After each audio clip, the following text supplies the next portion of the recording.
할까요?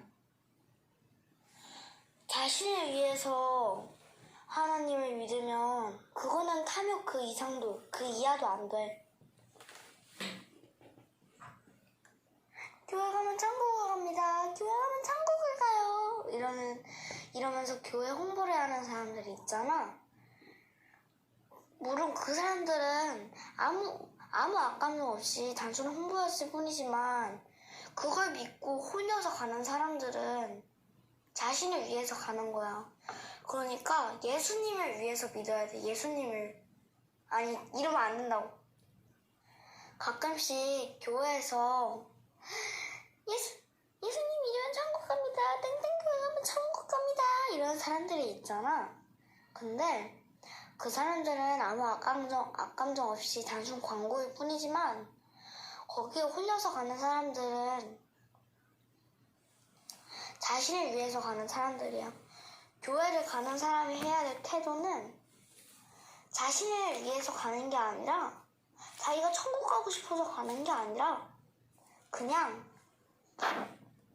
자신이 좋아지기 위해 가는 게 아니라 그냥 예수님을 진심으로 믿는 사람만 가는 거야.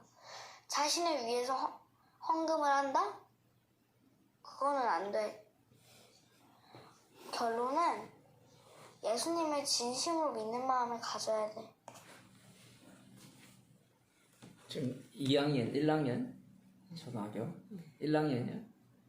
엄마랑 대화하면서 2학년인데 네. 얘가 얘기를 하는데 네. 저는 얘가 똑바로 얘기하는 건지를 모르겠는 거예요.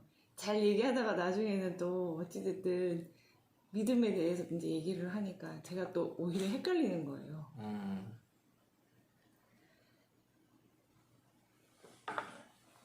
애가 세뇌를 당했는지 믿음의 고백인지 어릴 때는 알 수가 없어요. 어릴 때는 기본적으로 이제 오늘 성경을 한번 봅시다. 얘기한 것과 관련되어서 읽어드리겠습니다. 9장 18절, 마태복음 9장 18절을 보면 예수께서 이 말씀을 하실 때에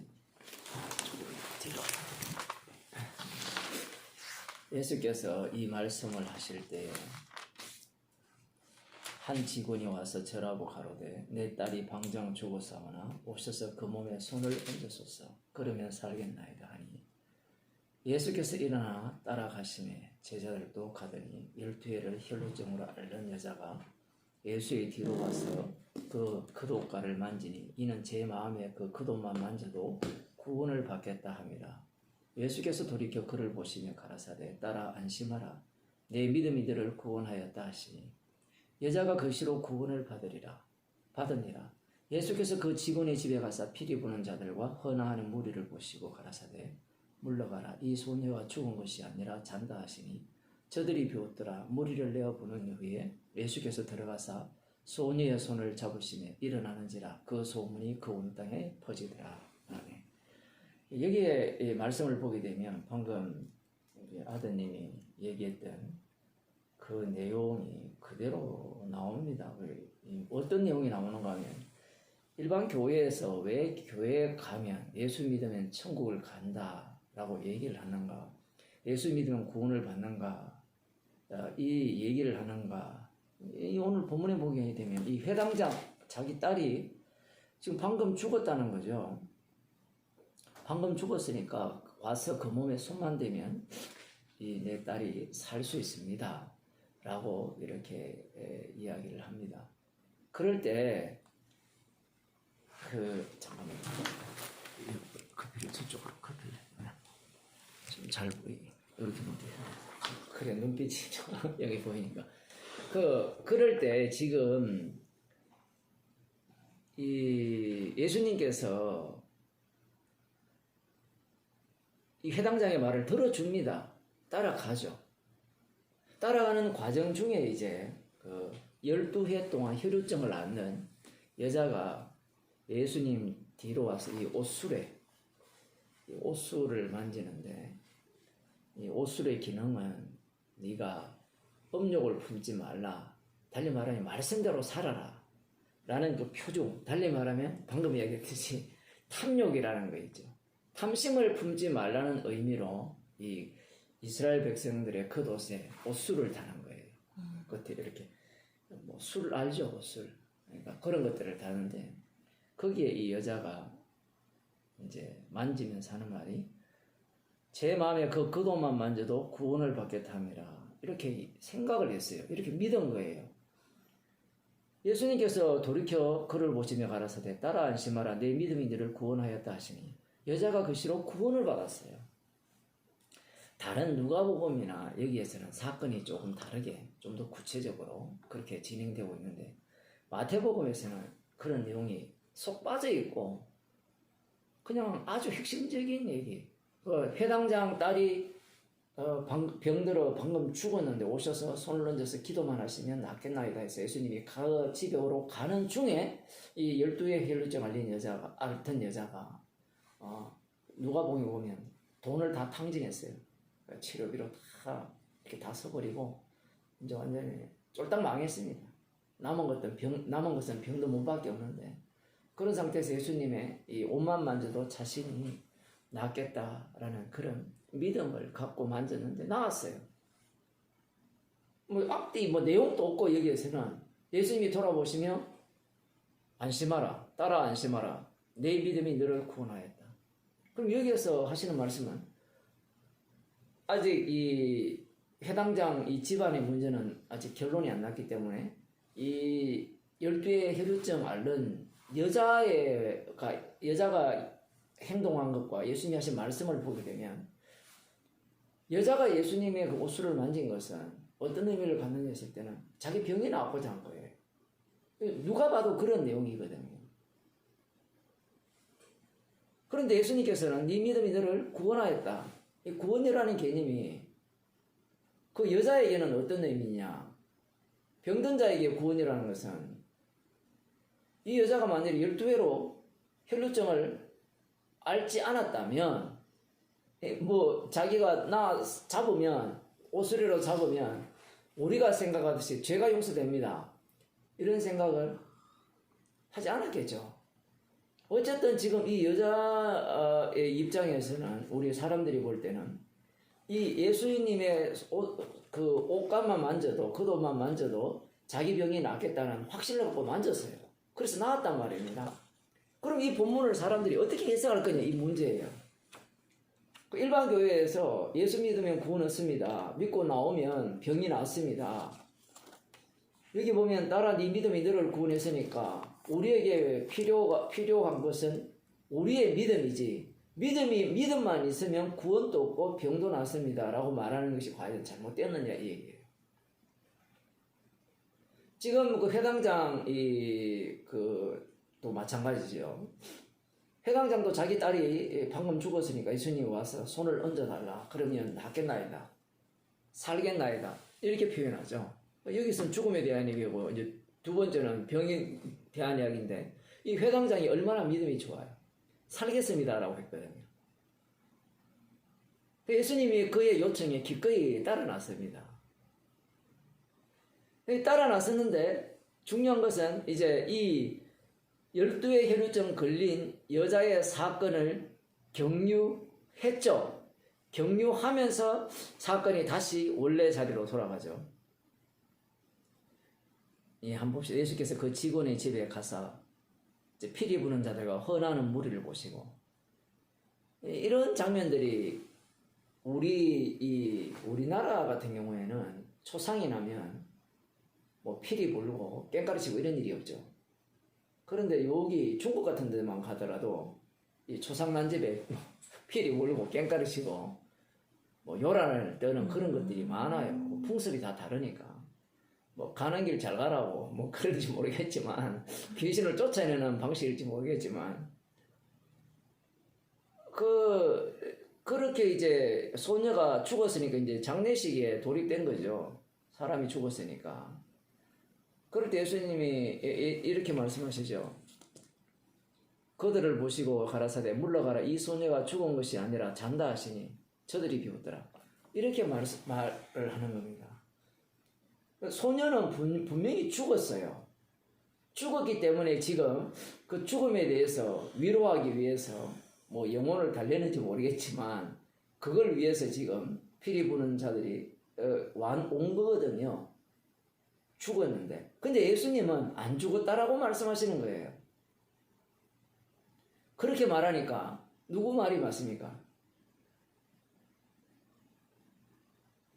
사람들 말이 맞아요? 예수님 말이 맞습니까? 사람들 말이 맞죠? 우리야 예수님 믿으니까 예수님 말이 맞다라고 생각할지 모르지만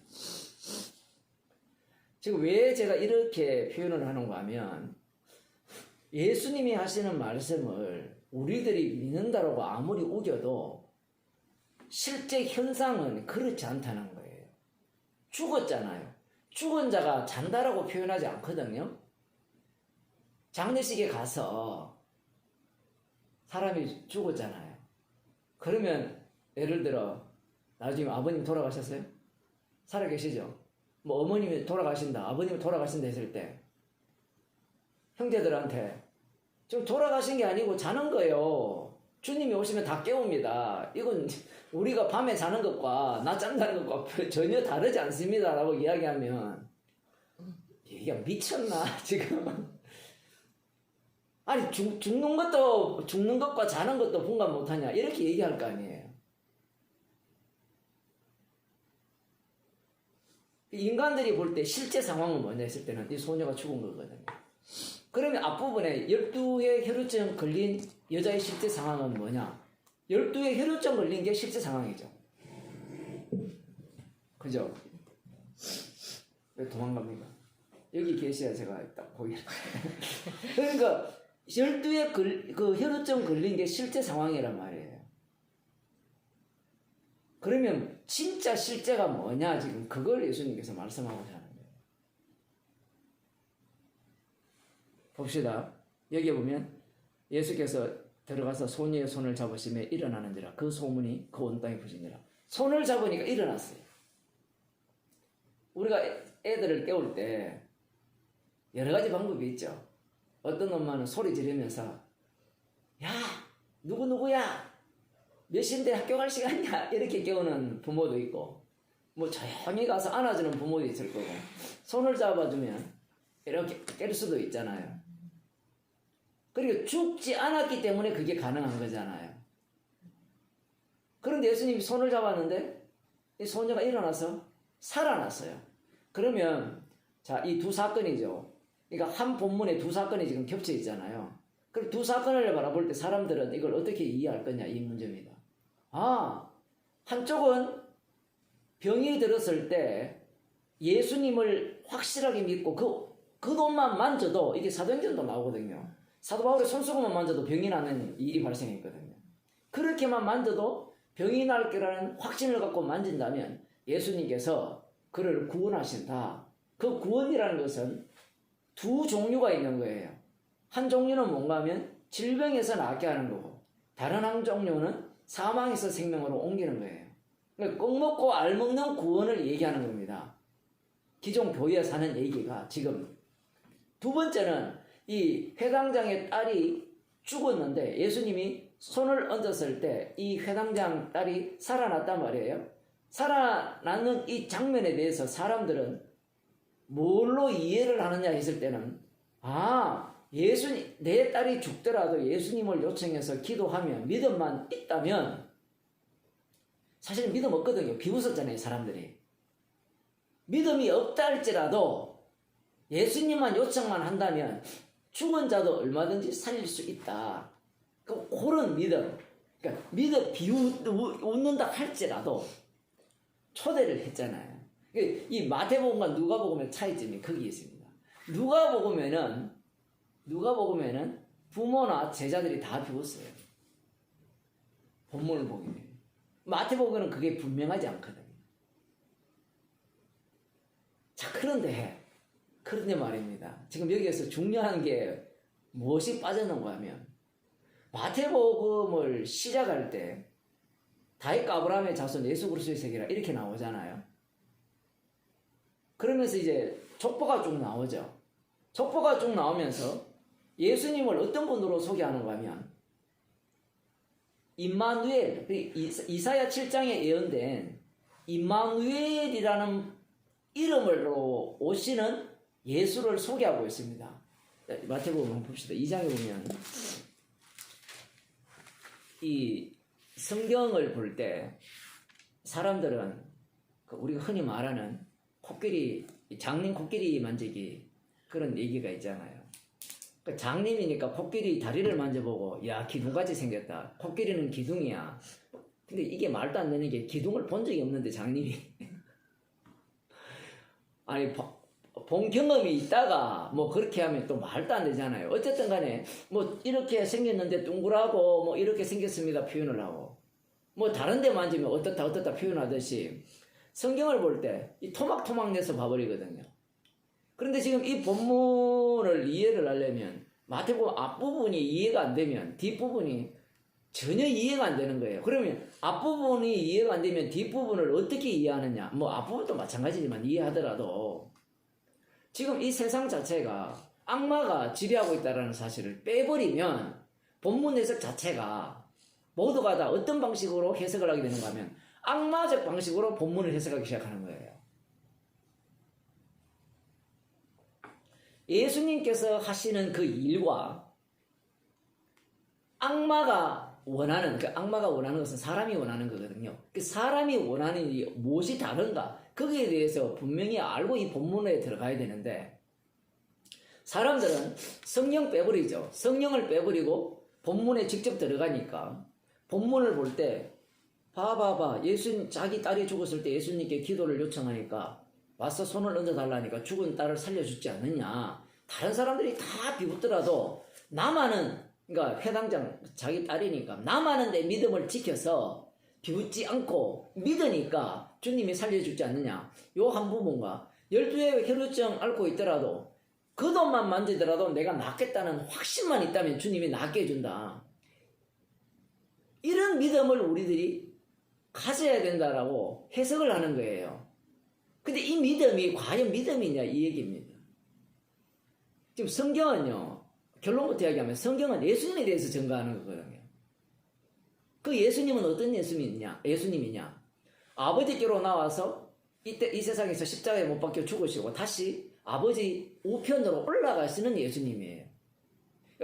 십자가에 달려 죽으신 예수 그리스도에 대한 말씀이 이 성경이 말하고자 하는 내용이에요.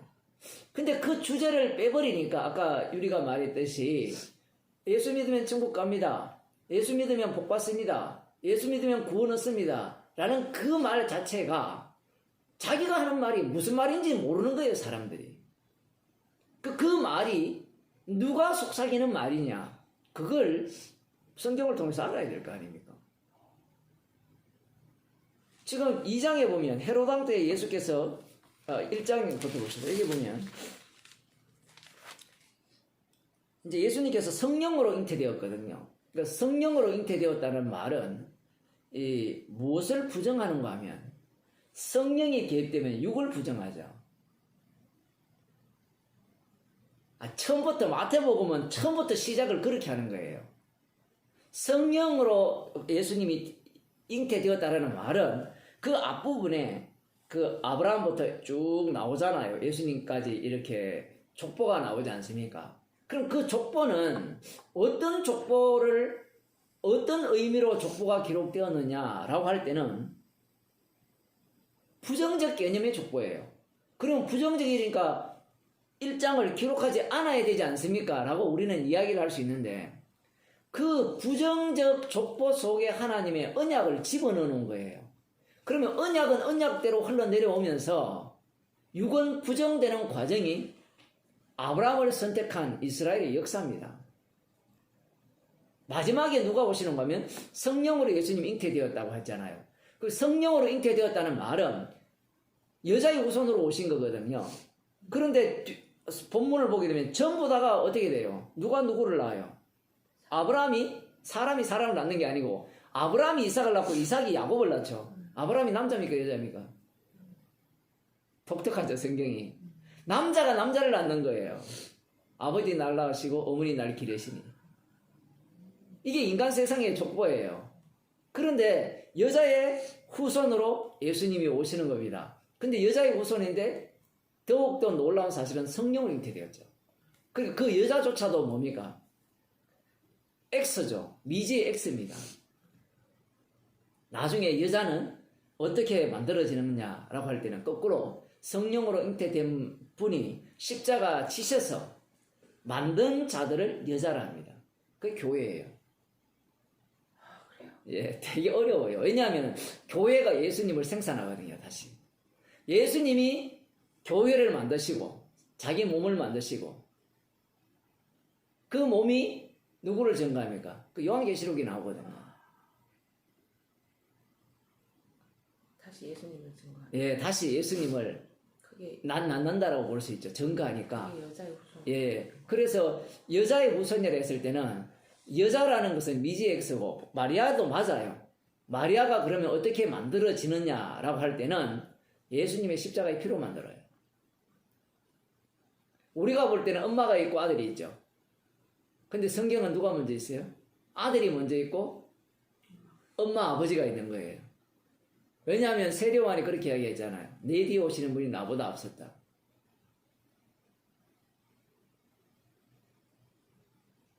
그래서 지금 성령으로 잉태된 것이 나타났으니 요셉은 의로운 사람이라 이렇게 쭉 얘기를 하는데 그 21절에 보면 아들을 낳으리니 이름을 예수라 하라. 그 이름을 예수라 하라. 이름을 알려줍니다. 요셉에게. 그러면서 예수라는 말은 요수아라는 뜻이거든요. 요수아. 구약의 용어로 하면 요수아 있죠. 구원자라는 의미를 갖고 있거든요. 그런데 지금 이 구원 예수라라 하면 알아들었을 거 아니에요. 이 유대인이니까. 아, 구원자구나 라고 생각을 하는데 구원자는 구원자인데 해설을 덧붙여요. 자기 백성을 저희 죄에서 구원할 자. 구원자와 자기 백성을 저희 죄에서 구원할 자의 개념은 완전히 다른 거예요. 구원자가 되면 무조건 구원한다가 되죠. 그런데 자기 백성을 저희 죄에서 구원할 자가 되면 자기 백성의 죄가 나야 되고 그 죄를 대신 짊어지는 희생이 나와야 되는 겁니다.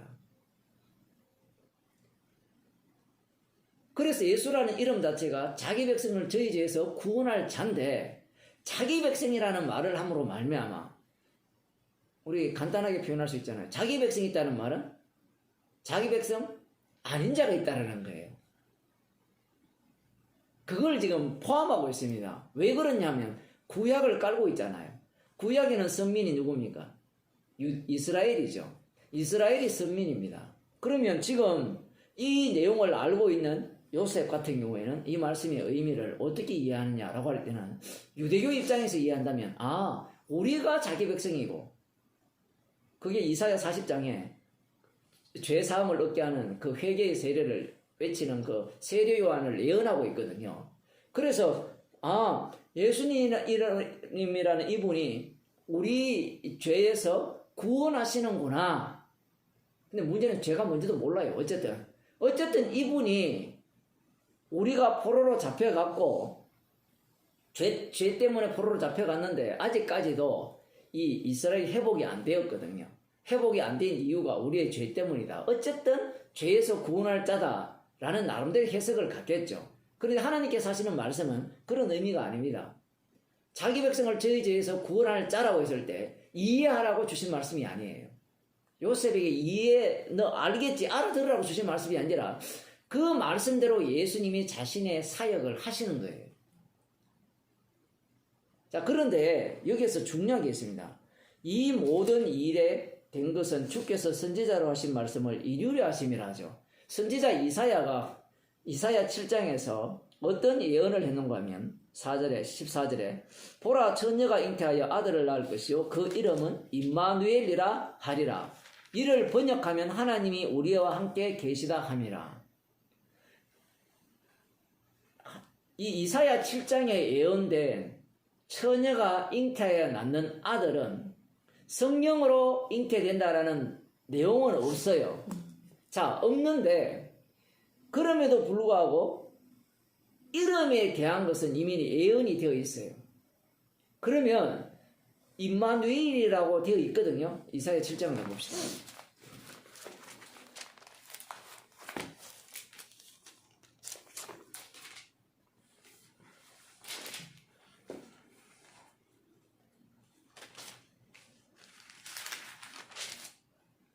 이사야 7장을 보면 이 임마누엘에 대한 배경이 어떻게 되는가, 그걸 조금 보면서 이해를 해야 돼요. 그래야 마태복음 그 1장이 어떤 의미를 갖게 되는지를 볼 수 있습니다. 우시아의 손자요.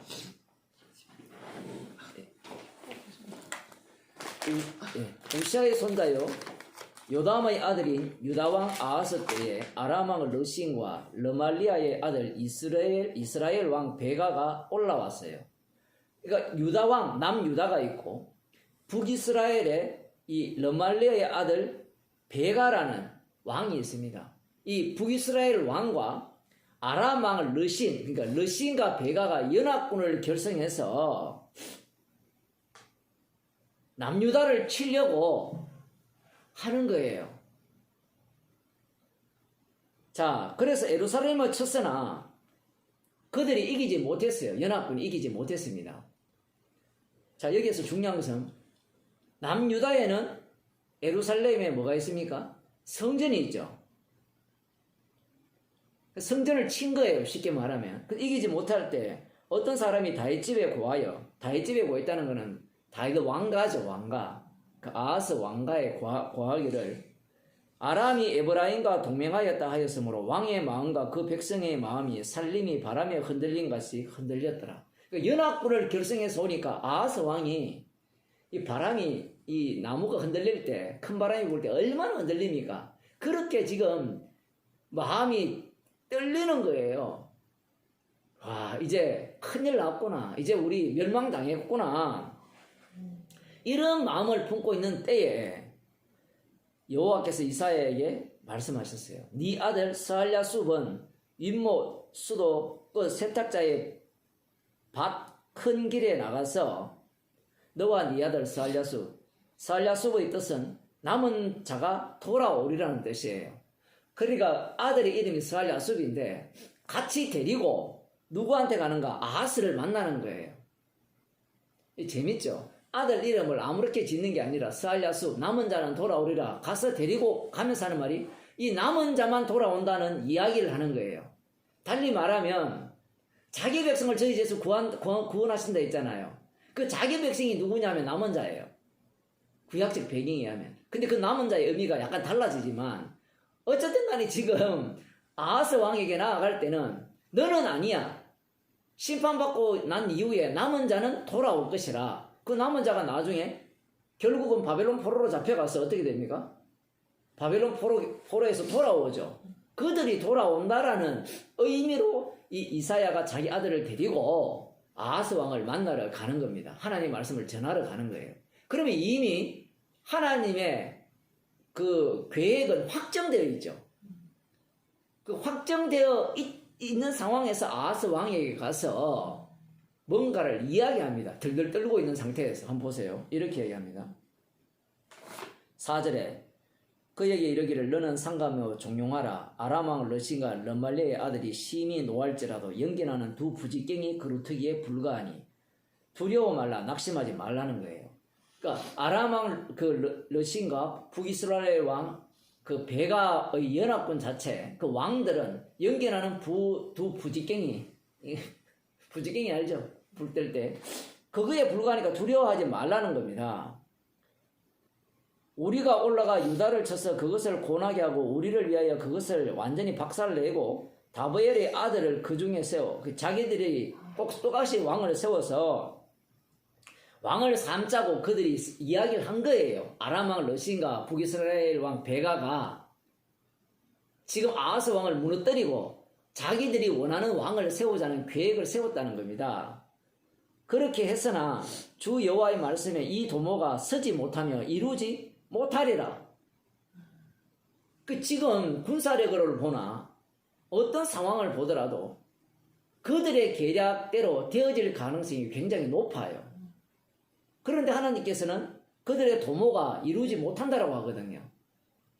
대저 아람의 머리는 다메섹이요 다메섹의 머리는 러신이며 에브라임의 머리는 사마리아요 사마리아의 머리는 르말리의 아들이라도 65년 내에 에브라임이 패하여 다시는 나라를 이루지 못하리라. 에브라임이 북이스라엘이거든요. 그러니까 65년 이후에 BC 786년에 망한다는 겁니다. 그때. 그러니까 두려워하지 말라고 얘기하는 거예요. 근데 이게 참 말씀이 참 이상한 게 내일 또 모르는데 몇 년 후에 65년 내에 에브라임이 패한다. 이게 믿어지겠어요?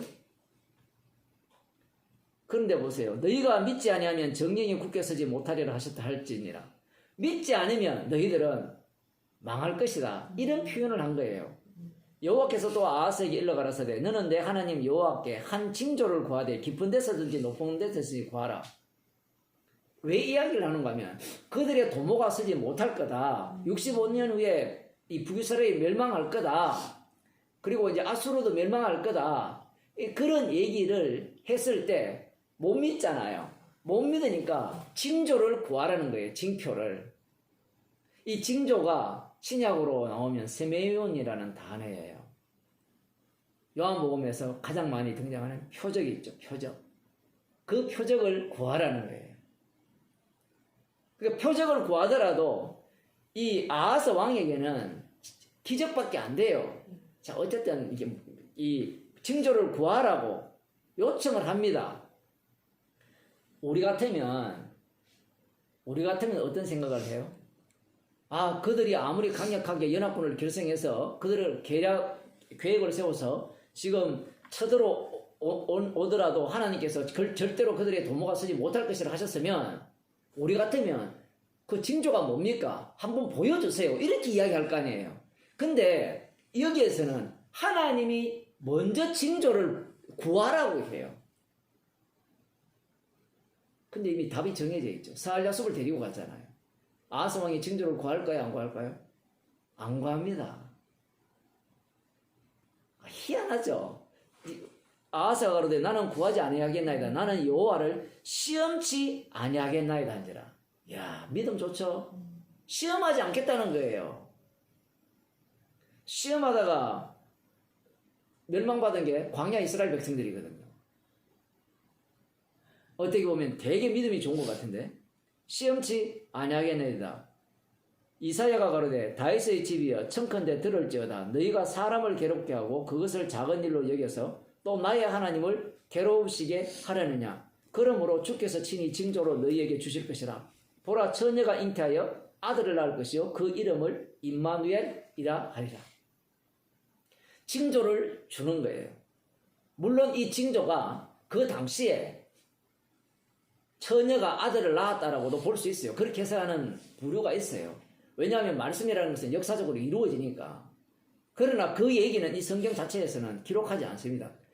그거 호기심을 해결을 줄지는 모르지만 어쨌든 그 아들을 낳는데 그 아들의 이름을 임마누엘이라 하리라. 여기에 대한 말씀의 성취는 마태복음 1장에 나오거든요. 예수님에 대한.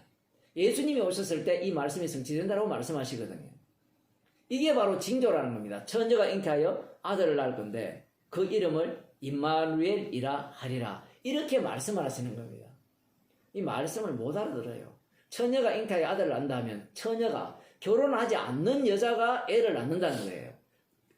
그 말의 의미는 결혼하지는 않았지만 남자와 관계를 맺어서 아들을 낳는다라고 생각하지 성령으로 잉태되어서 처녀가 아들을 낳는다. 이런 개념은 인간 사고방식에는 근본적으로 없습니다.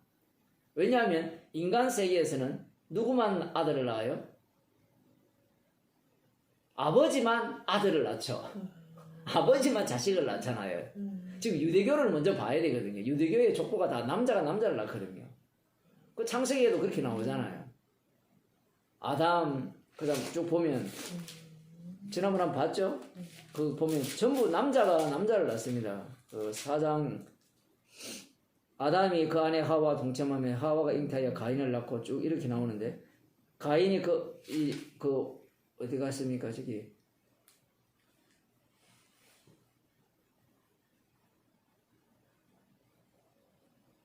5장 1절에 보면 아담 잡선의 계보가 일어나는데 하나님이 사람을 창조하실 때 하나님의 형상대로 쭉 이야기하고 3절에 보면 아담이 130세에 자기 모양 곧 자기 형상과 같은 아들을 낳아 이렇게 표현하죠. 다 아들을 낳았다 이렇게 하면 남자가 남자를 낳는 이 과정이에요. 그러니까 이 말씀 자체가 유대인들에게는 굉장히 낯선데 우리 같으면 창세기 3장 15절을 떠올릴 수 있지 않느냐라고 생각할 수 있지만 그게 그렇게 간단한 문제가 아닙니다. 처녀가 잉태하여 아들을 낳을 뜻인데 그 이름을 임마누엘이라. 임마누엘의 뜻이 하나님이 우리와 함께 하신다는 뜻이거든요. 이게 또 어려운 이유가 뭔가 하면 징조를 구하라 했는데 징조를 구하지 않았어요. 않았음에도 불구하고 징조를 줬어요. 처녀가 잉태하여 아들을 낳는데 그 아들의 이름이 임마누엘이라는 하나님이 우리와 함께 하신다라고 하니까 징조를 구하지 않았음에도 불구하고 하나님이 우리와 함께 한다는 것은 긍정적인 것인가요? 부정적인 것인가요? 긍정적으로 보이죠? 그 해석이 지금 오늘날 교회의 대부분 해석이에요. 그래서 임마누엘이라는 단어를 굉장히 사람들이 좋아하죠. 하나님이 우리와 함께 하신다. 근데 지금 보세요. 아하스 왕이 징조를 구하지 않았죠. 아는 상태에서 임마누엘이 등장한 거예요.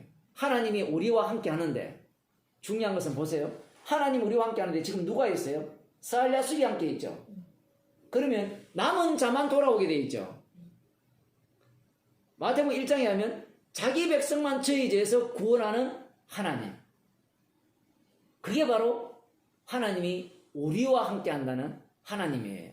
그러면 우리와 함께 하시는 하나님은 자기 백성을 저희 죄에서 구원하시는 하나님이죠. 그러면 자기 백성을 저희 죄에서 어떻게 구원하십니까? 그냥 구원해요? 아니죠. 자기 자신을 대속물로 내어 주어서 자신이 친히 하나님의 심판을 받아서 구원을 하잖아요. 그러면 예수님이 홀로 심판받습니까? 아니죠. 함께 심판을 받게 하죠. 성도가 함께 죽고 다시 사는 거거든요.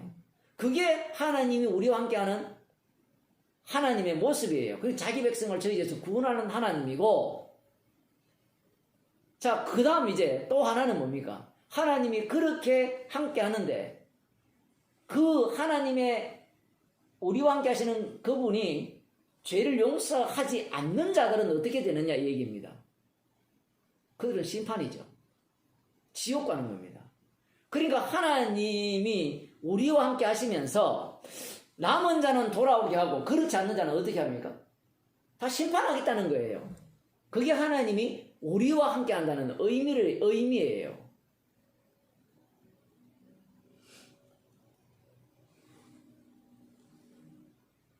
자, 다시 마태복음으로 돌아와서 지금 예수님께서 이 땅에 오신 것은 자기 백성을 저희 죄에서 구원하기 위해 오셨어요. 그러면 여기에서도 또 어떤 문제가 발생하는가 하면 예수님이 오신 것은 자기 백성을 저희 죄에서 구원하기 위해 오셨구나. 그러면 예수님을 어떻게 사람들이 이해하는가 하면 구원하시는 예수님으로 이해하겠죠. 그게 말이 안 되는 거예요. 왜 말이 안 되는가 하면 지금 처녀가 잉태하여 아들을 낳았다라는 말은 자기 백성이 없어요. 처음부터. 육을 부정하기 때문에 그래요.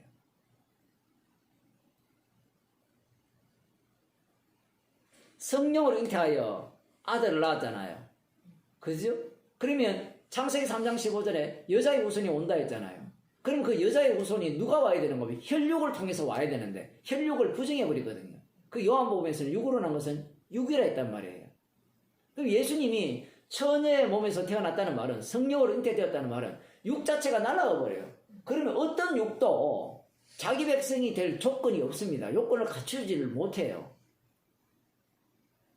그 갖추지를 못한다는 것을 마태복음 4장에서 보여주고 있는 겁니다. 마태복음 4장에서 예수님께서 광야에서 시험을 받죠. 누구에게? 마귀에게 시험을 받는데 그 마귀가 성령에게 이끌려 마귀에게 시험을 받아요. 이게 참 독특하죠. 성령에게 이끌려야 시험을 받습니다. 우리는 성령이 안 이끌어 주니까 마귀한테 시험을 받는다 생각하잖아요. 그런 생각 해보셨어요? 그러니까 성령이 없으면 마귀한테 시험을 받는다 생각하잖아요. 보통 사람들이. 그렇죠. 근데 예수님은 성령이 이끌려 마귀에게 시험을 받았어요. 성도도 마찬가지죠.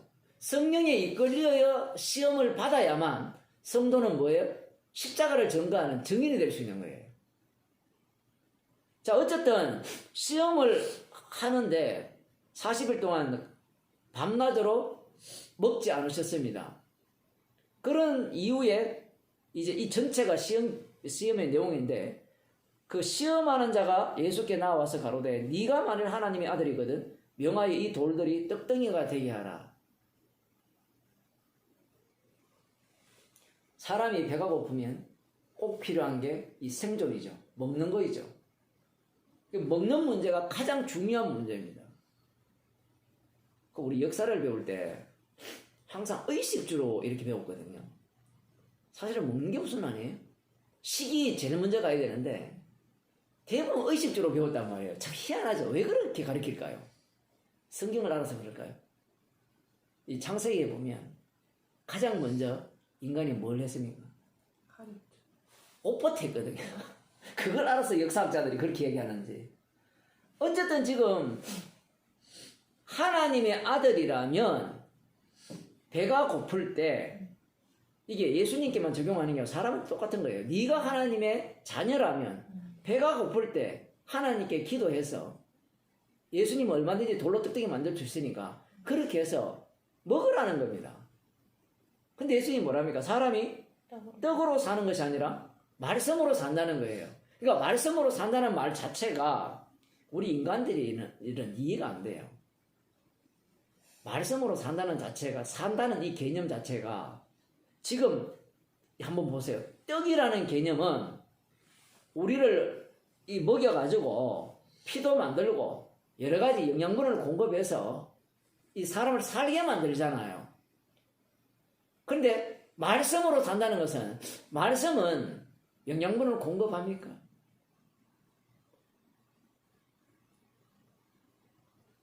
공급 안 하죠.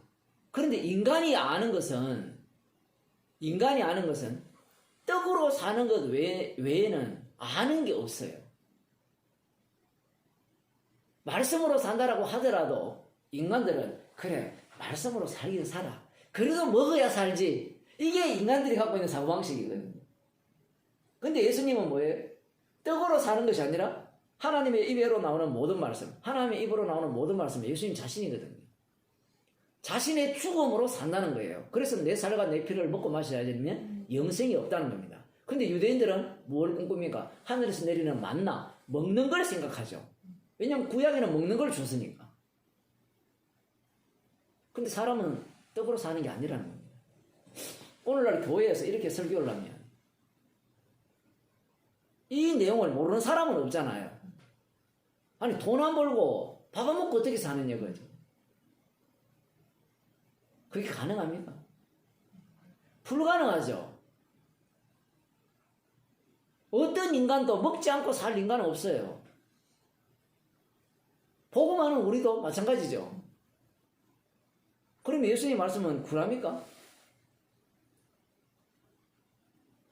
이 말씀 앞에 모든 인간은 죄인이 되는 거예요. 그래서 그 십자가를 자랑하는 겁니다.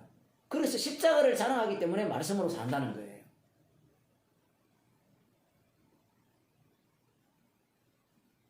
그렇게 되면 주께서 어떤 일을 유발시키는 거면 사람이 떡으로 사는 게 아니라 말씀으로 산다는 상황으로 몰아가죠. 사도 바울 같은 경우에는 굶주리기까지 했거든요.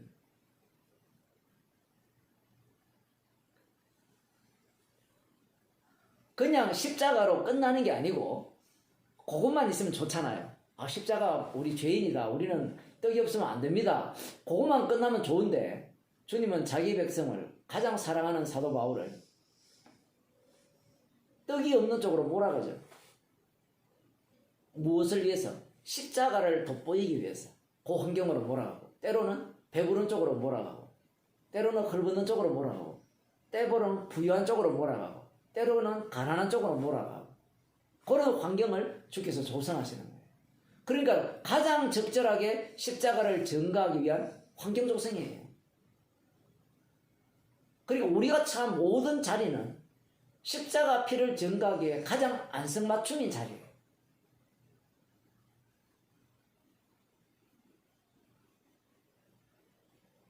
십자가를 증거하기 위해서 이 말씀을 주신 거예요? 그러면? 그렇죠. 사람이 떡으로만 살. 예.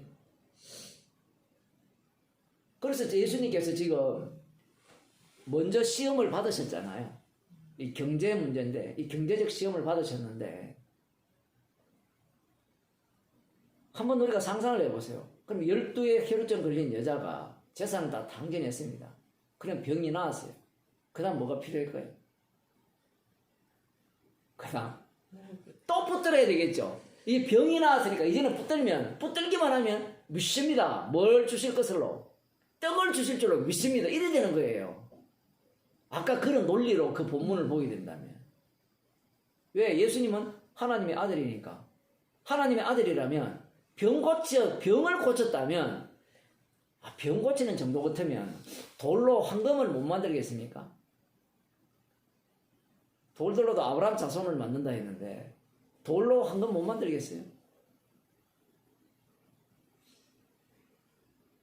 저도 얼마 전에 안 사실인데, 금이라는 것이 뭐 특별한 게 아니더라고요.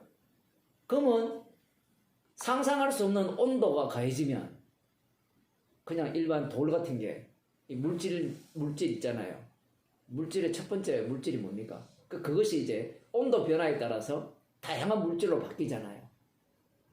그건 아시죠? 금도 마찬가지거든요. 뭐 상상을 해요. 수천도인지 수만도인지 수십만도 뭐 온도인지 모르지만 그 열을 가하면 금이 된다는 거거든요. 실제로 그래요. 그래서 이 사람들이 예수님을 이해를 할 때 돌로 금을 못 만들까? 아니 질병도 고치고 죽은 자도 살리는데 금 하나 못 만들겠어요?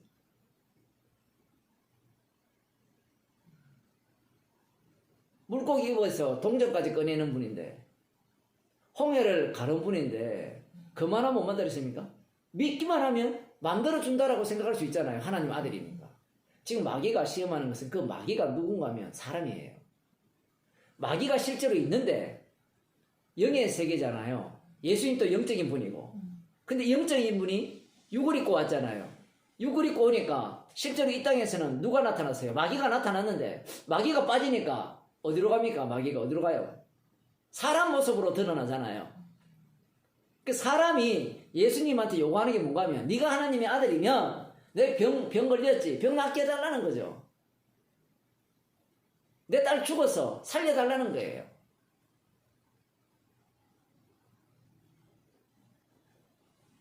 지금 마태복음 1장이나 이 4장 내용이 없으면 오늘 본문이 사람들이 기대하는 방식으로 이해할 수밖에 없습니다. 두 번째 보면 말씀으로 산다고 했지. 그래, 성경에 한번 보자. 그래, 성경에 저기 시편 91편에 보니까 이런 내용이 있더라. 저가 너를 위하여 그 사자들을 명하리니 저희가 손으로 너를 받들어 발이 돌에 부딪히지 않게 하리로다. 이런 말씀이 있어요, 시편에. 그래, 이 말씀은, 그러니까 마귀가 진짜 똑똑하죠. 성경 말씀은 예수님에 대한 이야기라고 알고 있어요. 봐, 너희에 대한 예언 맞지? 그래, 말씀으로 살지. 그러면 말씀대로 되어지는지 한번 보자는 거예요. 말씀대로 산다면. 그러면 네가 꼭대기에서 뛰어내려 봐라. 시편 91편에 예언된 이 말씀대로 천사들이 네 발을 이렇게 받들어서 틀 거다나 다치지 않도록 하는지 보자. 그게 말씀이지 않느냐라는 겁니다. 어때요? 오늘 교회 가는 이야기가 똑같잖아요. 무슨 얘기입니까? 오늘 그 9장에 나오는 그 본문처럼 예수님을 믿으면 죽은 자도 살리고, 예수님을 믿으면 12의 그 혈루증도 낫게 하는 분이다. 그 믿음을 교회에서 요구하고 있잖아요. 그걸 지금 두 번째 시험에서 마귀가 하는 얘기예요. 근데 예수님이 뭐랍니까? 하나님을 시험치 말라 하죠. 야, 이게 진짜 어려운 거거든요. 분명히 한번 보세요. 이 첫 번째 시험은요, 굶주릴 때 구약 이스라엘 백성에게 만나와 메추라기를 주셨어요. 그 사건을 지금 유대인들이 알고 있는 거예요. 그러면 얼마든지 하늘에서 떡을 내린 이야기나 돌로 떡등이 만드는 얘기는 같은 이야기예요. 왜냐하면 이스라엘이 하나님의 아들이었거든요. 이스라엘이 하나님의 아들이었어요. 모세를 통해서 만나를 내려주셨단 말이에요. 만나를 내려줬단 말이에요. 그럼 지금 이 마귀가 하나님의 아들이거든. 네 배고프잖아. 돌로 떡등이 만들어라. 그럼 우리들이 갖고 있는 기본 사상 아니에요? 하나님께 구하는 게 이런 것들이지 어떤 것들을 구합니까 우리가? 말씀으로 산다 하니까 그래 말씀 좋지. 말씀을 믿어야지. 그래 나도 말씀을 믿으니까 말씀대로 되어줄 줄로 믿습니다. 그래 시편 91편에 보니까 네가 뛰어내려도 사자들을 명하여 저희가 손으로 너를 받들어 발이 돌에 부딪히지 않게 할 거다. 하나도 상하지 않게 할 거다. 자 말씀을 믿지. 말씀을 믿으니까 해보라는 거예요. 근데 예수님은 어떻게 합니까? 말씀은 시험하는 게 아니라는 거죠. 야, 정말 이게 말이 안 되는 얘기 아닙니까? 말씀은 믿으라고 준 거잖아요. 근데 예수님은 시험하지 말라는 거예요. 해석법이 달라요. 이 해석법을 신약을 볼 때 똑같이 해석해야 되는 거예요. 근데 사람들은 신약을 보면서 어떻게 합니까? 시험하지 말라로 말씀을 보는 게 아니라 믿으라고 보죠. 아까 조금 전에 회당장 딸이 죽었으니까 지금 죽었으니까 예수님이 와서 손만 얹으면 살 것이다. 봐라 살았지 않느냐. 이 말씀대로 믿으라고 우리한테 준 거지 시험하지 말라고 준 적은 없다는 거죠. 12의 혈루증 걸린 여자가 예수님의 겉옷만 만져도 옷슬만 만져도 나을 것이라는 그 확신으로 인해서 구원을 받았지 않느냐. 그 말씀을 우리에게 주신 이유는 그런 믿음을 가지라고 주셨지 않느냐. 여러분이 지금 병에 걸렸고 병이 낫지 못하는 이유는 믿음이 없어서다. 예수님은 어떻게 해석합니까? 시험하지 말라는 거예요. 그러면 이 4장하고 마태복음 4장 이 얘기와 오늘 본문하고 서로 충돌되는 거잖아요. 그런 느낌이 안 듭니까? 만일에 이런 시험하지 말라고 했으면 예수님이 그런 기적들을 행하면 돼요, 안 돼요? 안 되죠. 안 되잖아요, 지금. 그래서 사람들이 성경을 엉터리로 보는 거예요. 마태복음 4장 모르는 사람이 없어요. 모르는 사람이 없는데 5장, 6장은 지금 산상설교니까 8장부터 시작되는 그 기적들이 나오기 시작하거든요. 그런 기적들을 지금 이 4장에 근거해서 해석을 해야 되는데 그렇게 해석을 못하는 겁니다. 그러니까 자기 백성을 저희 죄에서 구원한다는 말 자체가 그 죄가 뭔지를 인간들은 몰라요. 근데 이런 자체가 죄의 모습이죠.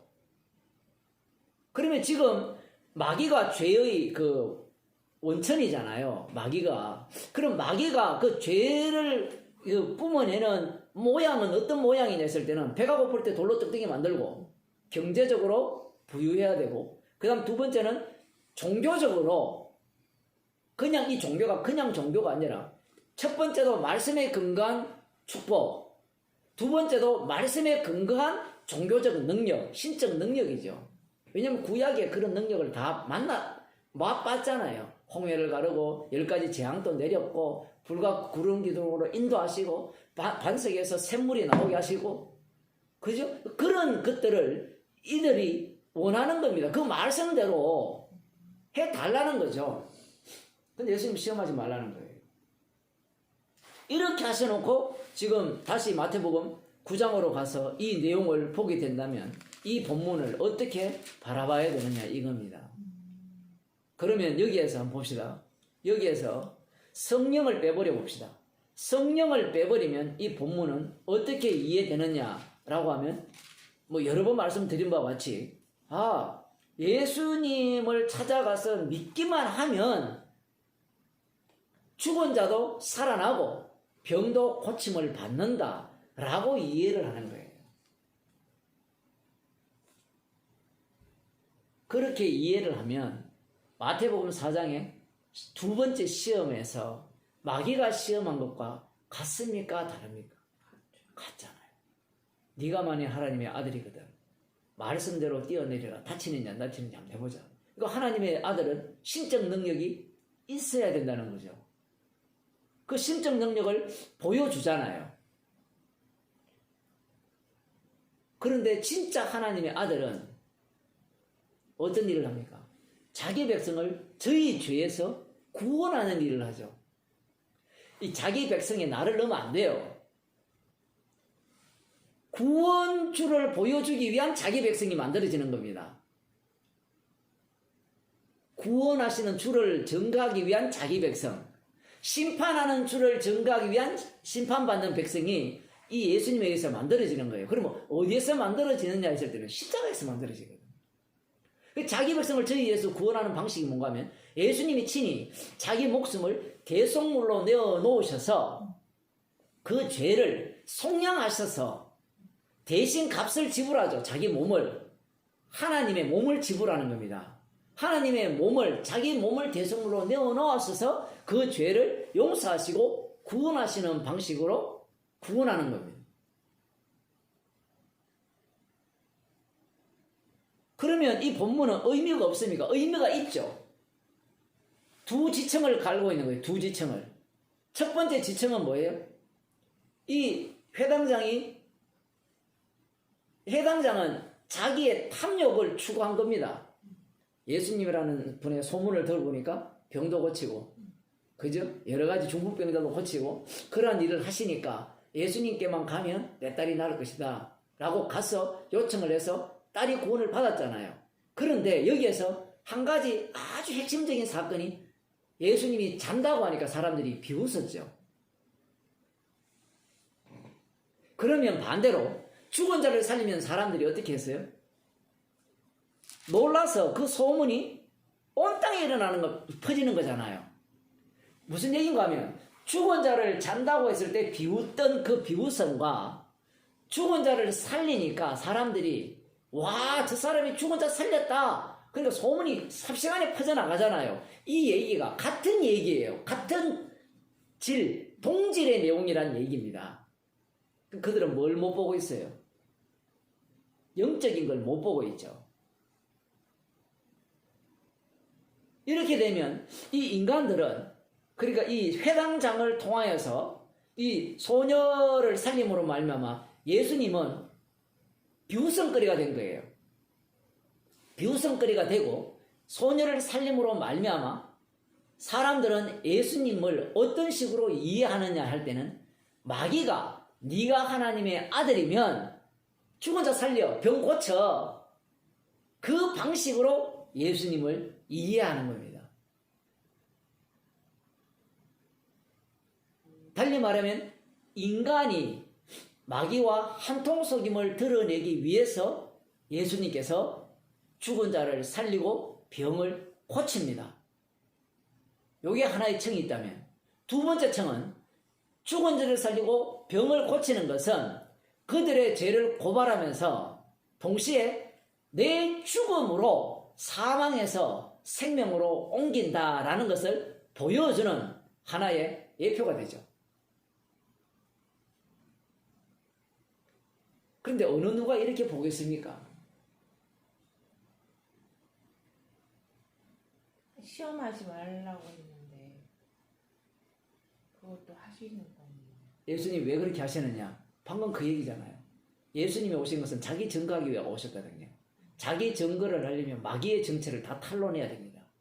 그 마귀는 결국은 뭘 요구하는가 하면 사람이거든요. 사람은 뭘 요구하는가 하면 십자가의 용서심을 원하는 게 아니고 하나님의 아들의 능력, 그러니까 경제적, 정치적, 종교적 능력을 바라는 거예요. 그 경제적, 정치적, 종교적 능력을 원하는 이유가 뭐예요? 나는 이 세상에 살아야 되겠다는, 이 육이 살아야 되겠다는 그 욕망에 기초한 내용이잖아요. 그러니까 자기 몸 중심이에요. 이 육, 살아있는 이 육. 달리 말하면 아담의 형상을 따라 지음받은 이 육이 건강해야 되고, 능력 속에서 능력이 필요한 이유는 간단합니다. 병에 걸렸던가, 그렇지 않으면 자기가 위대해지고 싶기 위해서 능력이 필요한 거잖아요. 그리고 권력과 영광은 뭐예요? 지배하고 싶은 그 욕망, 하나님과 같이 되고자 하는 그 욕망 속에서 인간들은 이러한 능력을 요구하는 거죠. 그래서 예수님이 하시는 일들은, 내가 하는 일은 내 피로 세우는 새 언약을 설명하기 위해서 그 사건을 이야기한 거예요.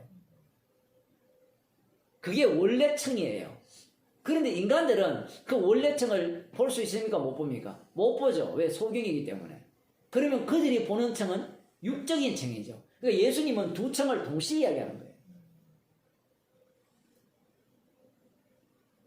죄가 드러나고 십자가로 인하여 죄 용서하신다는, 용서하시는 예, 증거를 예, 같이 보여주고 예. 그러면 보세요. 둘 다 뭐예요? 구원받고자 하는 욕망이죠. 그죠? 구원받고자 하는 욕망에 예수님은 반응한 거잖아요. 그런데 사도행전으로 넘어가면 어떻습니까? 구원받고자 하는 욕망으로 구원이 됩니까? 안 됩니까? 안 되죠. 그럼 누가 구원합니까? 너희가 십자가에 못 박은 예수를 하나님이 주와 그리스도가 되겠다는 거거든요. 주와 그리스도가 되었다는 말은 주님이 되었다는데, 그 주님이 친히 구원을 하고 주님이 친히 지옥 보냅니다. 이렇게 되어진다면 그들이 예수님께 찾아와서 살려달라, 병 고쳐달라 한 것조차도 주님께서 하게 하신 것이래요. 그래서 어려운 거예요, 성경 자체가. 우리는 이 성경 글을 읽을 때 어떻게 읽는가 하면 그냥 소설 읽든가 일반 글 읽듯이 읽어내니까 그냥 단편적으로 읽으려고 하잖아요. 물론 그 의미도 파악하려고 하지만, 근데 예수님의 말씀은, 이 성경 말씀은 계시거든요. 계시기 때문에 우리가 이해하고 납득되는 방식으로 이해될 수가 없습니다. 읽혀질 수가 없어요. 그러니까 우리가 얘기하는 구원이랑 예수님이 말씀하시는 구원이 다른 거잖아요. 다르죠. 이렇게 되면 한번 보세요. 이들이 12의 혈루증 걸린 그 아주머니나 안 그러면 회당장이나 그들이 예를 들어, 가령 예를 드는 겁니다. 성령을 받았다 칩시다. 물론 그 순간에 받을 수도 있어요. 그 내용은 안 나오기 때문에. 지금 성령을 받게 되면 그들이 예수님께 요청한 요청이 어떤 요청이었다는 걸 알게 될까요? 그 대표적인 경우가 사도 바울이 나오거든요. 사도 바울이 사단의 가시를 빼달라고 하나님께 기도할 때 뭐라 했는가 하면 네 은혜가 네게 촉하다 했거든요. 그러니까 지금 주님은 십자가를 전가하는 가장 적합한 환경으로 그를 만들어 놓았는데 자기는 이 상황이 싫은 거예요. 그 싫은 조건을 주님이 만들어서 십자가를 전가하기에 가장 이 적합한 상황으로 사용하는 겁니다. 지금 회당장 딸이 죽은 것과 12의 혈루증 걸린 그 여인을, 그들은 그 전까지 왜 내 딸이 죽어야 되고 왜 내가 12년 동안 혈루증 걸려야 되는가 이유를 몰랐어요. 예수님이 찾아오시니까 비로소 예수님이 사망에서 생명으로 옮기는, 십자가에 달려 죽으신 주님임을 증거하기 위해서 자신들이 병에 걸렸고 자기 딸이 죽었다는 사실을 알게 된 거예요. 그런 게 성경에 어디 있습니까? 없어요. 그럼 마태복음 4장에 그 마귀가 예수님을 시험하는 그 사건이 예. 계속 십자가 사건이라는 거잖아요. 시험하는 사건, 그 인간들은 그걸 요구하거든요. 하나님의 아들이라면 기적과 능력을 행해야 되지, 십자가에 못 박혀 죽어서 내 죄를 사하는 것은 하나님의 아들이 할 일은 아니라는 거예요. 왜냐하면 한번 보세요. 죄 용서라는 것은 눈에 보입니까? 안 보입니까? 안 보이죠. 그 죄 용서가 우리에게 유익할까요? 안 유익할까요? 유익할 수도 있고 안 유익할 수도 있고. 그러니까 죽어서 가는 것에, 천국 가는 것에 대해서는 유익을 하는데 현실 생활에서는 도움되는 게 있을까요? 없을까요? 없죠. 없단 말이에요. 근데 그것 또한 인간의 생각. 그러니까 인간이 그렇게밖에 생각 못 하잖아요. 네. 도움이 안 된다고요. 네. 그런데 성령이 오게 되면 지금 이 사는 자체가 사망에서 생명으로 옮기신 그 주님의 십자가의 능력의 삶이 되는 거예요. 달리 말하면 방금 그 얘기는, 조금 전 얘기는, 인간들은 자기 구원받는 데만 관심이 있고 천국 가는 데 관심이 있고, 그리고 죄가 용서된다는 것이 죽어서 가는 것에 관심이 있는데, 그거는 없으니까 빼버리고, 실제로 이 땅에서 필요한 건 뭐예요? 내가 건강하고 내가 잘 살고 내가 죄 용서 받았으니까 천국 백성으로서의 뭔가 백성다운 그런 외양을 갖출 때 정말 믿음이 있는 사람이냐 이렇게 느껴지잖아요. 그걸 인간들이 꿈꾸고 있는 거예요. 그런데 이 십자가의 용서하심을 받아버리면 그들의 삶은 어떻게 바뀌는가 하면, 예를 들면 이 회당장 딸이 죽었다가 살아났잖아요. 그러면 이 회당장 사람들은 예수님이 살렸다, 죽은 자를 살렸다 이래 가는데, 나중에 사도가 이제 성경을 봤잖아요. 그 바꿔치기 하는 겁니다. 바꿔치기 하면 이 회당장이 뭐라고 이야기하는가 하면, 예수님의 그 십자가에 달려 죽으심이 내 딸과 자기도 포함하겠죠, 나를 사망에서 생명으로 옮겼습니다. 달리 말하면 그 십자가 사건을 전가하는 증인이 되는 거예요. 인간들은 자기 구원에 관심이 있잖아요. 만일에 사장식으로 회당장이 생각했다면 뭐라고 이야기하는가 하면, 예수님이 죽은 자 살려서 그것은 사람들에게 유익합니까? 유익하지 않습니까? 사람들이 다 좋아할 일이잖아요. 그런데 이 회당장이 우리 죄를 용서해서 라고 이야기하면 사람들이 뭐라 할까요? 죄가 뭐야? 용서받은 게 뭐야? 그 증거하면 돼봐. 네 딸이 살아났다는 것은 내가 확실하게 그런 얘기를 한다면 내가 믿어줄 건데, 회당장이 우리 딸 산 거 아니야. 죽는 것도 죽는 게 아니야. 예수 안에 있는 것이 산 것이고, 예수 안에 있는 것은 죽어도 산 것이고, 죽어도 사는 것이고, 그 십자가의 용서함을 은혜를 입은 자는 이미 영생을 얻은 자야. 말도 안 되는 이야기를 하는 거예요, 사람들에게. 그게 그래 서로 대화가 되겠느냐 이 얘기입니다. 대화가 안 되는 이유는 마태복음 4장에 보면 마귀가 와서 예수님을 시험했잖아요. 인간은 악마기 때문에 그래요. 지금도 여전히 예수님을 시험하고 있네요. 그렇죠. 사람들은? 마귀죠. 마귀. 예. 그 마귀가 결국 인간이라는 것을 사람들은 모르잖아요. 모르죠. 지금 그 얘기를 하는 거예요, 마태복음에서. 인간이기 때문에 그렇게 요구하는 제자들도 마찬가지고 이런 메시아를 원했던 거예요. 이런 메시아. 이런 메시아를 원하는데 예수님은 말씀 자체나 행동 자체가 십자가에 못 박혀 죽으시기 가장 좋은 환경 속으로 스스로 몰아가죠. 나중에 마태복음 16장에 나오잖아요. 예수님께서 십자가 예루살렘에 올라가 장로들에게 잡혀서 고난받고 죽고 사흘 만에 살아날 것을 비로소 가르치니까 베드로가 절대로 안 된다라고 반대하죠. 그때 베드로에게 예수님이 뭐랍니까? 사단아 물러가라. 너는 하나님의 일을 생각지 않고 사람의 일을 생각하는구나. 요 사람 일. 그 앞에 사단아 물러가라 했죠. 그 사단이 4장에 나오는 마귀예요. 그 마귀가 누구냐? 바로 베드로예요. 그 베드로는 무엇을 날리려고 합니까? 십자가를 날리려고 하는 거예요. 왜? 십자가는 인간들이 보기에 가장 미련하고 그 십자가는 끝이거든요. 근데 인간들은 이 십자가를 또 어떻게 바꿔치기 합니까? 십자가에 죄 용서 되었으니까 다시 4장에서 마귀가 시험하는 내용을 다시 끄집어내는 거예요. 독특하죠, 그죠? 우리 좀 이렇게, 그러니까 인간은요 상식이 없어요. 자기들이 말하는.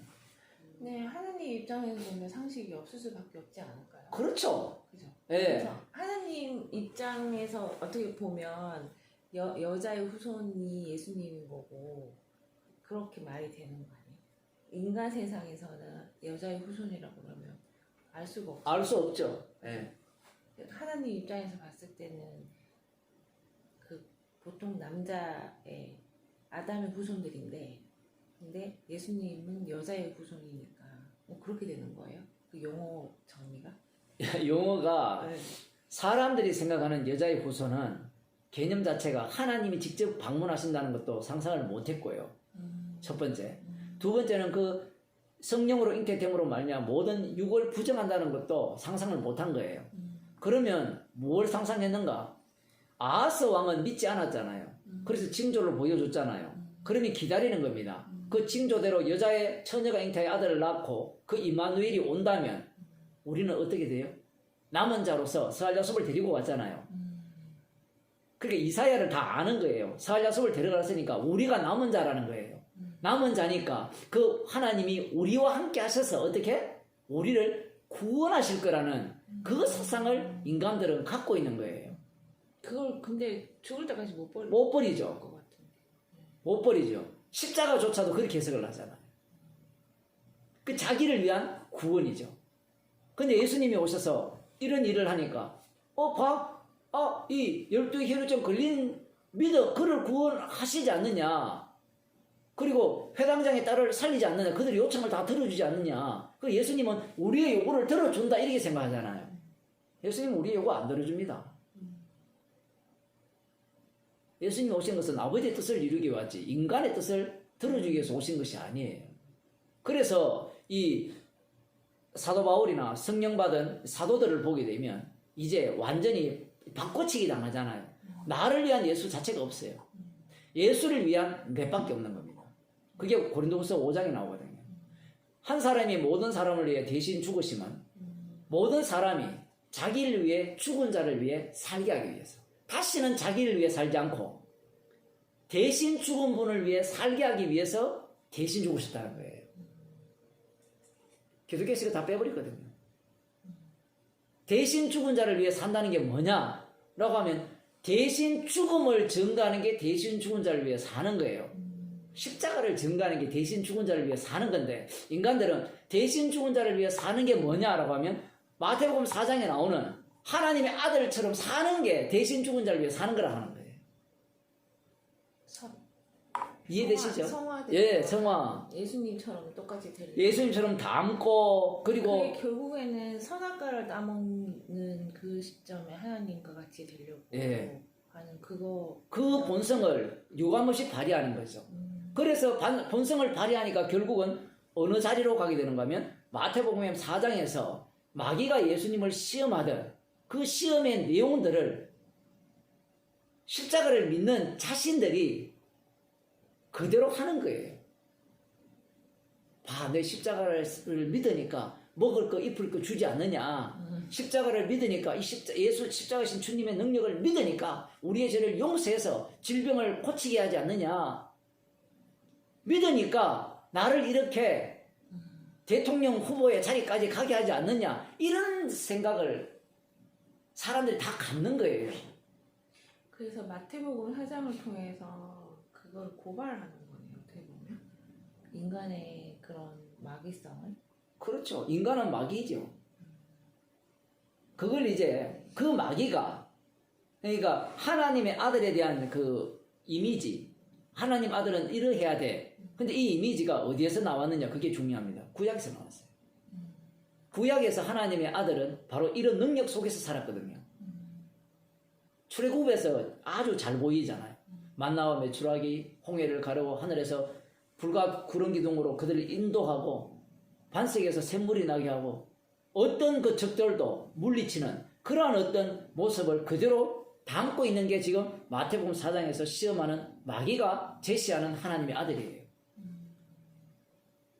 그러니까 얼마나 마귀가 대단합니까? 그냥 성경에 없는 얘기를 하는 게 아니라 성경에 있는 걸 그대로 끌고 와서 이야기를 하는 거예요.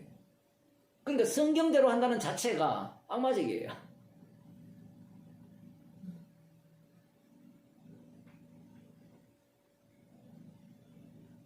그래서 마태복음 4장으로 들어가게 되면 모든 인간은 이 정치적 욕망, 경제적 욕망, 종교적 욕망 속에 사로잡혀 있기 때문에 앞으로 예수님을 어떻게 대할 것인가 라고 이렇게 질문을 해보면 이 세 가지 안목을 갖고 예수님을 바라보기 시작한다는 겁니다. 산상성경을 가르쳐도 어떻게 하면 내가 구원을 얻을까? 어떻게 하면 내가 지켜서 천국 갈까? 이런 생각을 사람들이 먼저 갖게 돼요.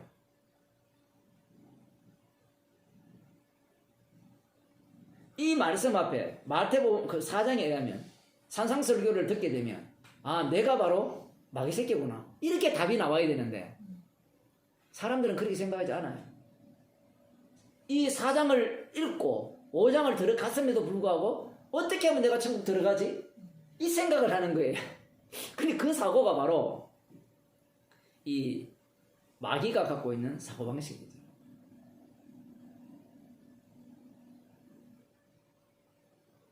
그래서 오늘 본문에서 지금 이러한 사건들을 너무 짧게 기록해 놓은 거예요. 그러니까 아이 목사님, 그러면 이걸 목사님처럼 성경을 좀 상세하게 기록해 놓으면 안 됩니까? 그죠? 설명을 붙여가지고 얘들아 이건 이러이러해서 이건 인간이 육적인 내막에 깔려있고 영적인 내용은 내가 사망에서 생명으로 옮기는 거란다 라고 설명해주면 얼마나 좋아요. 다 있잖아요. 다른 본문에 로마서에 나오고 마태복음 4장이라고 다 나오거든요. 다 나와요. 근데 그게 있어도 사람들이 이걸 그렇게 안 읽어요. 왜? 육으로 났기 때문에. 달리 말하면 자기 백성을 저희 죄에서 구원할 자만 그렇게 이 말씀이 보이는 거예요. 이 말씀을 보면서 십자가가 밝히 드러나야 되거든요. 왜냐하면 어느 누구도 이 회당장의 마음에서 벗어날 인간이 없습니다. 12의 혈루증 걸려서 모든 재산을 당진했을 때 그 낳고자 하는 그 마음이 안 생길 사람이 없어요. 바깥에서 관람을 하면 믿음 좋다고 하는 우리들은 아, 나는 회당장처럼 그렇게 안 할 거야. 십자가 복음을 하니까. 이런 생각을 하거든요, 사람들이. 나는 12의 혈루증 걸린 사람처럼 그래, 그건 바로 악마적 사고니까 붙들어서 어떻게? 아, 날 줄로 믿습니다. 옷자락이라도 그도만 만져라도 날 줄 믿습니다. 이런 믿음을 안 가질 거야 라고 이야기하지만요, 우리가 그 상황으로 몰려가면요 똑같은 인간입니다. 그래서 십자가를 전가하는 거예요. 안 그래도 어제 어떤 분이 이제 대학 입시를 쳤잖아요. 이제 합격을 기다리는 중이잖아요. 지옥이잖아요. 될까 안 될까? 지옥이거든요, 그 기간이. 말로는 주님이 다 하게 하겠지 하지만 그게 그래 내 마음이 내 뜻대로 됩니까? 애 아프다면서 아프면 내가 아프면 뭐 그렇다 치더라도 엄마 입장에서 애 아프면 마음이 어때요? 다르거든요, 그게. 근데 그것이 상황에 따라서 여건에 따라서 다 다르단 말이에요. 이런 말씀을 보면서 방금 제가 말씀을 전했기 때문에 사람들은 그래, 당신같이 그렇게 성경을 해석하고 그렇게 믿어야 오라 라고 주장하는 자들이 있거든요. 지금 그 얘기하는 거 아니에요, 이 본문은. 그렇게 되어버리면 정답을 찾아내버려죠. 그럼 또 내 행위잖아. 그럼요. 또 그걸 자기가 믿어버리잖아요. 여기에는 십자가 안으로 우리를 확 빠뜨리는 겁니다. 함몰시켜버리죠.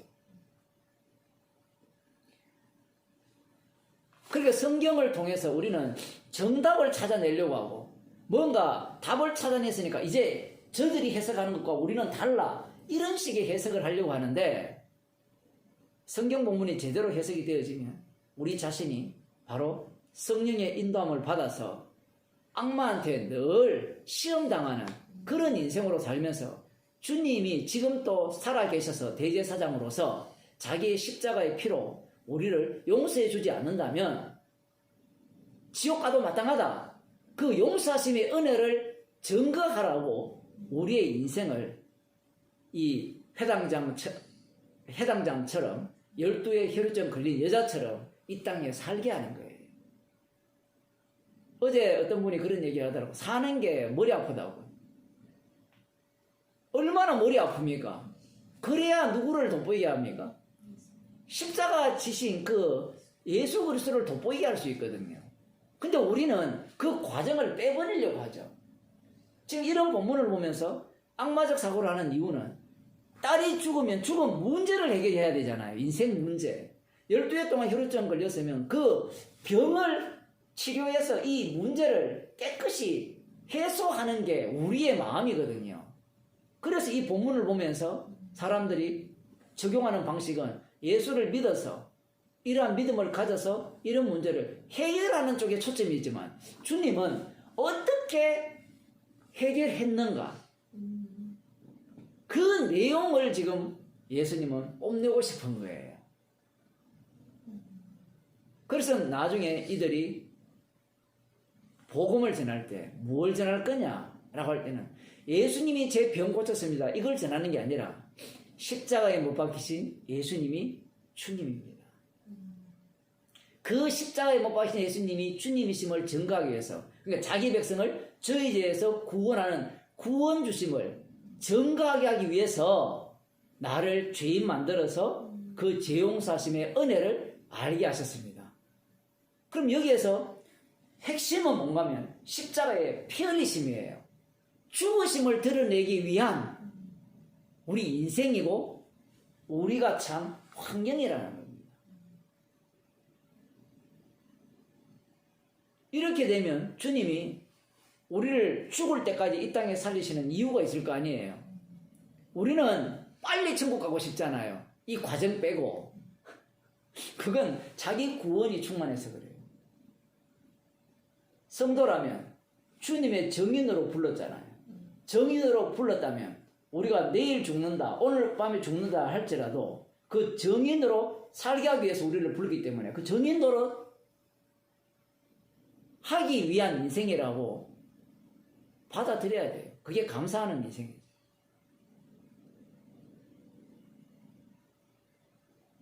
예수님도 똑같은 문제를 직면했잖아요. 40장 굶주렸고 이 회당장도 문제가 직면되었고 12 혈루증 걸린 자도 문제가 직면되었잖아요. 근데 사람들은 문제를 푸는 데 관심이잖아요. 그러면 반대로 이런 질병이 안 걸린 사람은 어떻습니까? 문제가 없어요. 없잖아요. 그럼 예수님 필요 없죠. 그러면 예수님 일을 안 했습니까? 일한 거죠. 그들은 보세요. 예수님이 필요 없습니다. 왜? 그들이 필요한 예수는 어떤 예수? 내가 문제가 있을 때 문제를 해결해 주는 예수가 필요한 거예요. 신 자체가 그렇잖아요. 모든 인간이 우상숭배자인데 우상숭배자는 아까 유리가 얘기했듯이 탐욕이죠. 자기를 위한 게 우상숭배거든요. 그 자기를 위해서 예수를 안 찾는 인간 없습니다. 어느 누구도 거기에서 예외는 없어요. 사도 바울도 마찬가지죠. 그러나 십자가에 영이 들어와 버리니까 그러한 죄인임을 알게 되죠.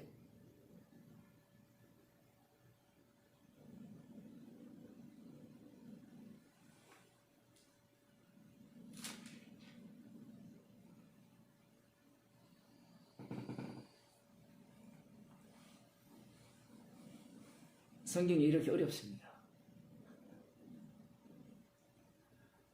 제가 이렇게 이야기하면 왜 당신은 말씀대로 풀지 않고 자꾸 자기 말을 하느냐 이렇게 주장하는 사람들이 있거든요. 지금 말씀대로 풀었잖아요. 성경은 인간을 위한 성경이 아니에요. 처음부터. 예수 그리스도를 증거하는 성경. 십자가에 죽으신 분이 주 되심을 증거하기 위한 성경이에요. 온 세상 또 그를 위해 만들었어요.